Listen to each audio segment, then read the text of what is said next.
देशातील वाढती महागाई, वाढता भ्रष्टाचार आणि वाढत चाललेली एकाधिकारशाही मोडीत काढण्यासाठी देशभरातील विरोधी पक्षांनी एकत्रित येऊन इंडिया आघाडीची स्थापना केली आहे. याच इंडिया आघाडीच्या घटक पक्षाने एकत्रित येऊन शुक्रवारी खासदार निलंबनाच्या विरोधात जिल्हाधिकारी कार्यालयासमोर एक दिवसीय धरणे आंदोलन केले. यावेळी आमदार आडम मास्टर बोलत होते.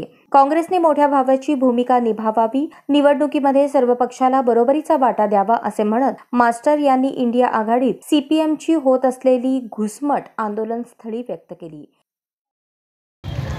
आणि भारतीय जनता पक्षाला 4,81,00,000 9.5 लाख मत काँग्रेसला जास्त मिळालेला. पण काँग्रेसवाल्यांना सुद्धा माझं सांगणं आहे, थोडं मोठ्या भावाची भूमिका बजवा. अरे विरोधी पक्षाचे 50 लाख मत वाया गेले, नाहीतर राजस्थान, छत्तीसगड कधीही भाजपच्या हाती आलं नसतं.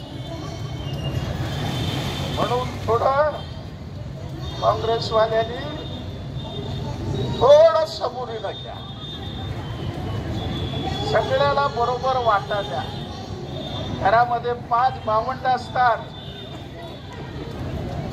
महाभारतामध्ये जसं कुठली सगळ्याला न्याय देत होती, त्या पद्धतीनं काँग्रेस पक्षाची जबाबदारी आहे या छोट्या छोट्या पक्षांना सांभाळायचं.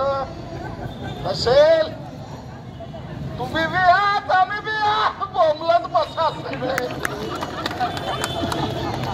इतकी भयानक परिस्थिती